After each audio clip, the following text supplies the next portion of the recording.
Okay, so you want to own a gym, a big open room, some treadmills, a rack of weights, and a few hundred people who each hand you money on the first of every month whether they show up or not. Recurring revenue, low overhead, members paying you to work out on equipment you bought once and never have to buy again. It sounds like one of the cleanest businesses in the world. It is not a clean business. And the reason it isn't is buried in a single strange fact that runs underneath the entire industry. The gym doesn't make money when you show up. The gym makes money when you don't. Hold on to that, because almost everything about how these places are built, priced, and designed comes back to it. Let's start with the thing nobody tells you before they sign the lease. A gym is not really a fitness business. It's a real estate business wearing a fitness costume. Your single largest cost, before a single dumbbell arrives, is space. A full-size gym needs somewhere between 10,000 and 40,000 square feet, and it needs that space in a location people actually drive past on their way home, because convenience is the entire product. A gym 3 minutes out of the way loses to a gym on the way home every time. That prime retail space in a good suburb doesn't come cheap. Rent on a big box gym can run tens of thousands of dollars a month before you've turned on a single light. And you sign that lease for years. 10 years is common. 15 isn't rare. So before you've sold one membership, you've already promised a landlord more money than most people make in a decade. Then comes the build-out. This is where the first wave of new owners drowns. A gym is not an empty room you fill with equipment. Locker rooms need showers, which means plumbing for dozens of fixtures. The floor has to be reinforced and rubberized so dropped weights don't crack the slab. HVAC has to move enormous volumes of air because a room full of sweating people gets rancid fast, and a gym that smells loses members quietly and permanently. Electrical has to power rows of cardio machines, each one drawing real current. By the time you've built the thing out to code, you can spend hundreds of thousands of dollars, sometimes over $1 million for a large club, before the doors open, and the equipment itself is its own line item. A single commercial treadmill can cost as much as a used car.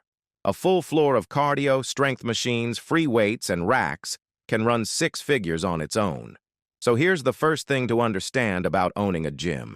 You are deep in the hole before your first member ever walks in, which means the entire business, from day one, is a race to fill those machines with paying bodies faster than the debt eats you alive. Most people who own gyms today, by the way, don't own them the way you'd picture. One owner with one gym they built from scratch. A huge share of the industry runs on franchising. A franchisor builds a brand, a logo, a proven layout, a set of systems, and then sells the right to open a location under that name to individual operators. The person who owns your local budget gym often isn't the company on the sign. They're a franchisee who paid a hefty upfront fee for the rights and who pays the parent company a slice of revenue every month for the rest of the lease. This structure is a huge part of why these gyms spread so fast. The parent company gets to expand across the country without personally funding every build-out, and the franchisee gets a business model that's already been proven to work somewhere else. But it cuts both ways. That franchisee is the one who signed the 10-year lease. They're the one who ate the $1 million build-out. And when the neighborhood turns or a competitor opens across the street, it's the franchisee holding the bag, not the brand on the wall. The name on the door and the person absorbing the risk are very often two completely different people. That's a very different game from the independent operator who put everything they had into one building in one town and now lives or dies by it alone. Now, here's where it gets interesting, because the way a gym actually makes money is stranger and more layered than the monthly fee on the wall. The first layer is base membership. Every member pays a recurring fee, and this is the number everyone thinks the business runs on. But base membership is a trap if you read it wrong, because the price you charge and the money you keep are two completely different things. A budget gym might charge as little as $10 a month. A premium club might charge $150. Those are not the same business. They're not even competing for the same person. The $10 gym is playing a volume game, packing in tens of thousands of members per location. The $150 club is selling exclusivity, and it needs far fewer bodies to survive. Same industry, opposite strategies, and the pricing hides a second trick most people miss. The advertised monthly fee is rarely the whole story. There's often a joining fee up front, an annual maintenance charge that lands once a year like a surprise, and a cancellation policy that quietly extends your payments past the day you thought you quit. The number on the billboard is the hook. The real revenue per member is stitched together from a handful of smaller charges the member never quite adds up. The second layer is the one that quietly holds the whole thing up, and it's the strangest number in the business. It's called breakage. Breakage is the money you collect from members who pay and never come, and it is not a small accident on the edge of the business. For budget gyms, it is the business.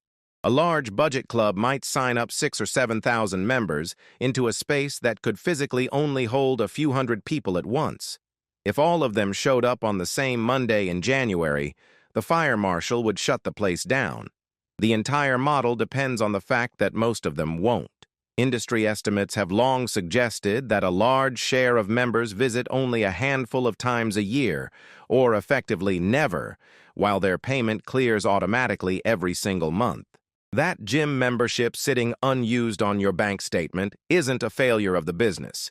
It is the business. You are paying for a service specifically designed to be easy to buy and easy to forget. Ride that again, because it's the whole game.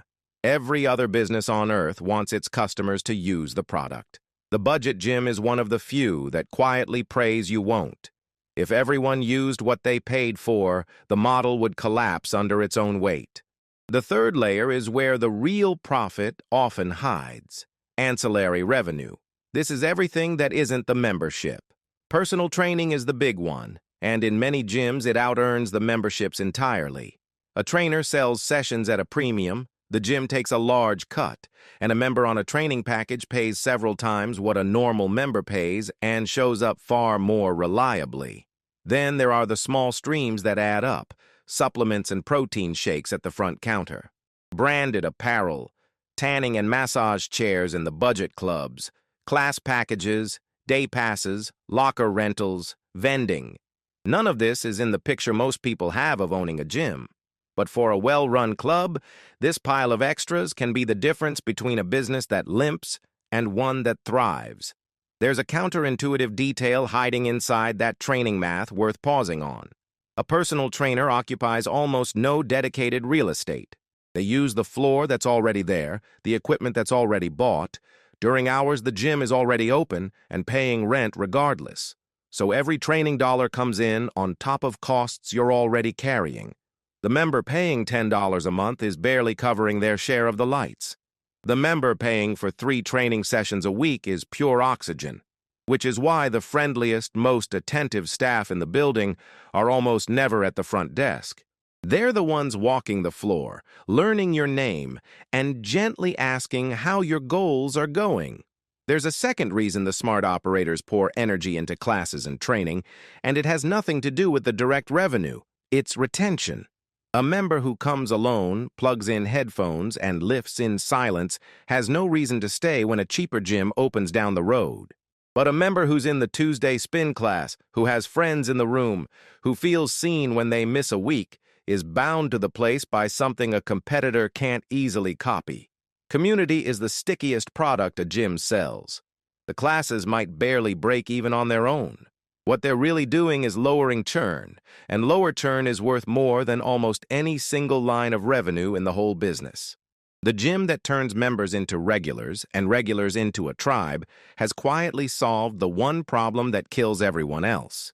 So far, the gym sounds like a machine that prints money from members who don't even show up. Now here's the other side of the ledger, and it's heavier than it looks. Churn is the monster under the bed. Churn is the rate at which members quit, and in this industry, it is brutal. A typical gym can lose somewhere around a third to half of its entire membership base every single year. Think about what that means. You could sign up 1,000 members, do everything right, and still have to replace hundreds of them within 12 months just to stay flat. You are not filling a bucket. You are filling a bucket with a hole in the bottom, and the water is pouring out as fast as you can pour it in. This is why the parking lot is packed in January and empty by March. The New Year's resolution crowd is the lifeblood and the curse of the business. They join in a wave, they pay for a few months, and most of them are gone before spring, replaced by the next wave. A gym owner doesn't sell a membership once. They sell it over and over to a crowd that keeps walking out the back door. And replacing those members is expensive. Every quit member has to be won back with marketing, promotions, free trials, discounted joining fees. The cost of acquiring a new member can eat a large chunk of what that member will ever pay you. So the gym is running 2 races at once.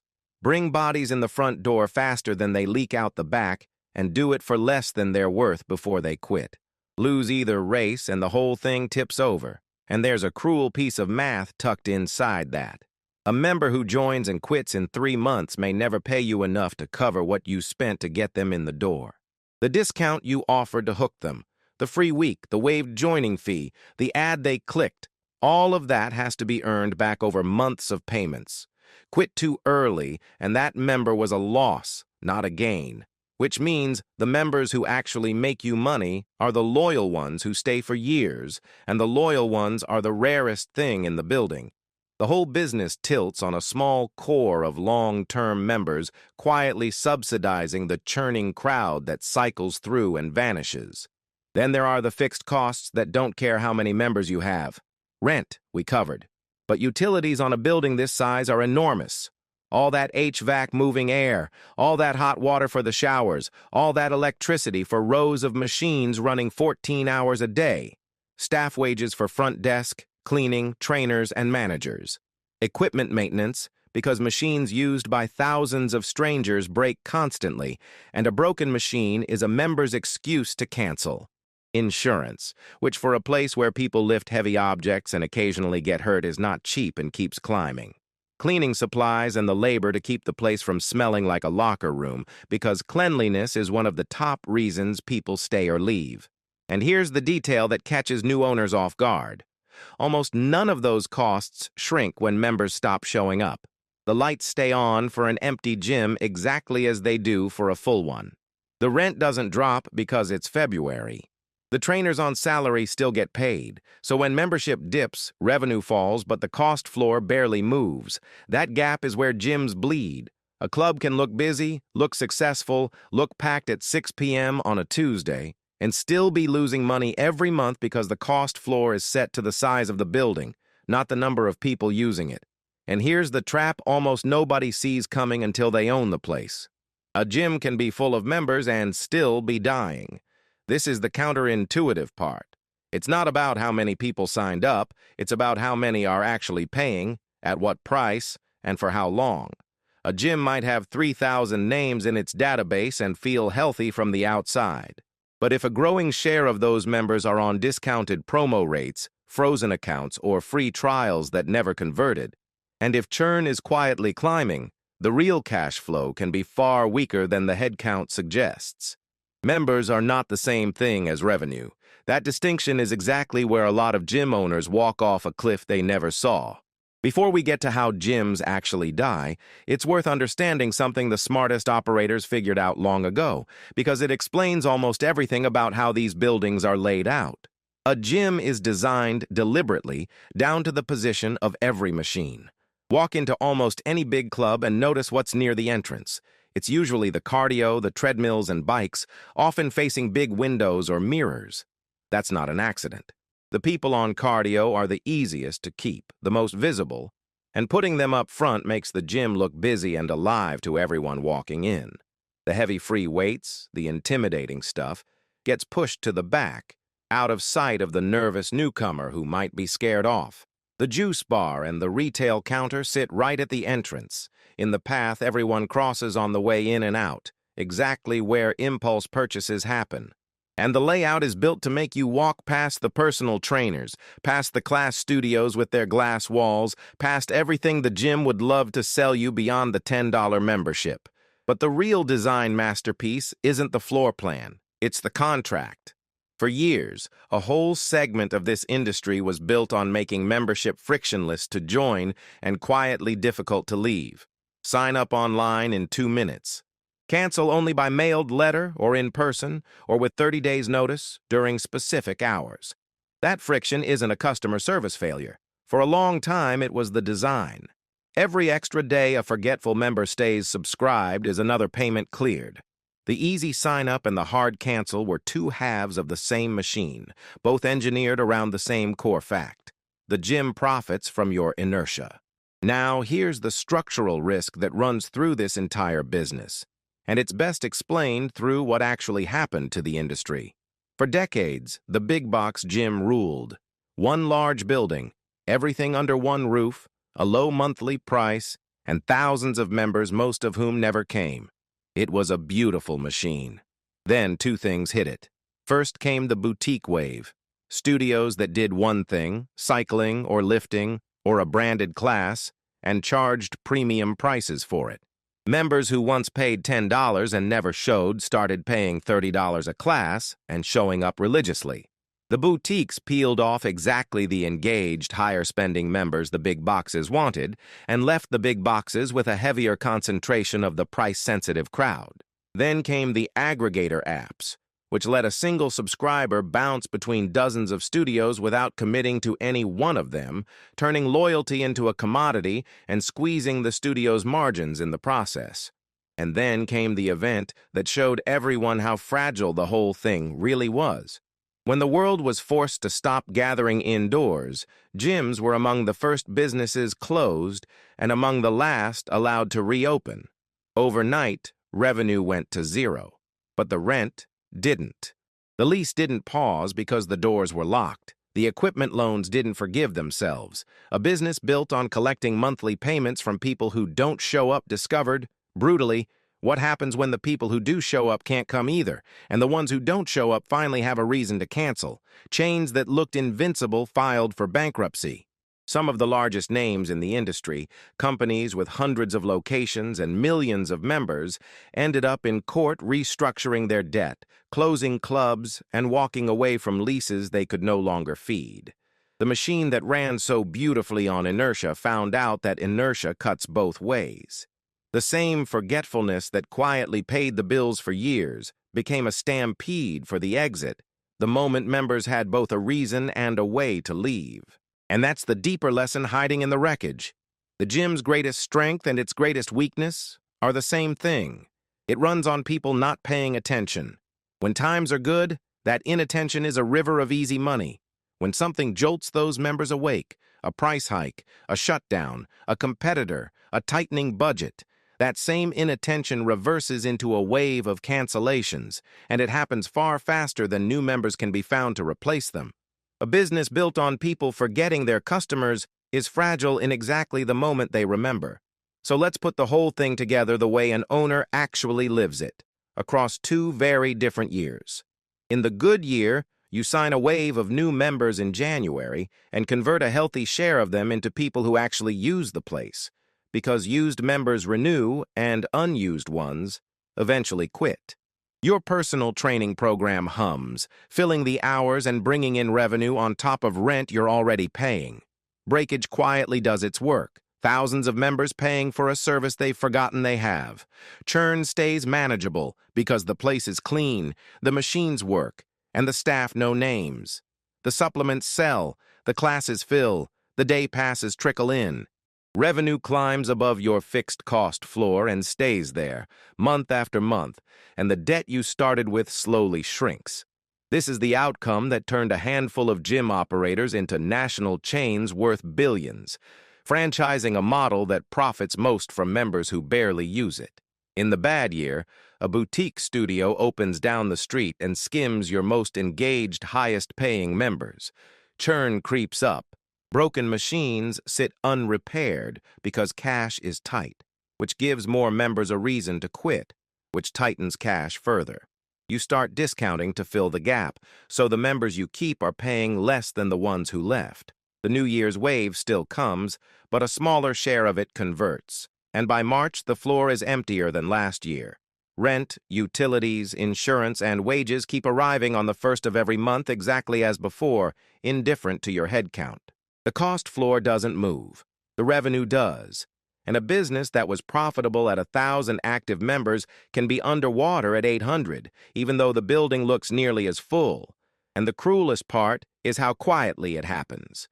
There's no single disaster, no fire, no scandal, just a slow drift. A few more cancellations than sign-ups each month. A slightly worse January than last year. A repair deferred, a class cut, a trainer who quits and isn't replaced. Each decision looks small and reasonable on its own. Stacked together over 18 months, they're the difference between a business that compounds and one that quietly slides underwater while still looking. From the parking lot, exactly like a successful gym. The difference between those 2 years for the exact same gym is the difference between a franchise you expand and a lease you're desperate to escape. Neither year is exotic. Both happen constantly, across the same industry, sometimes to the same gym only a few years apart.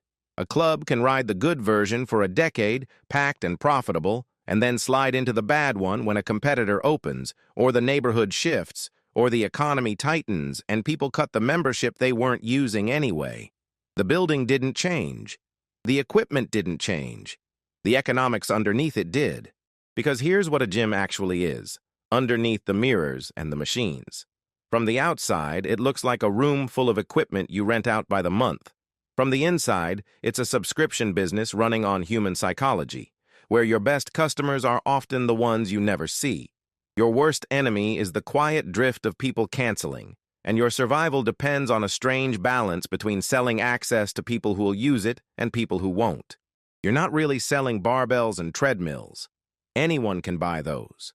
You're selling the feeling that this time will be different, that this is the month it finally sticks. The equipment is just the stage.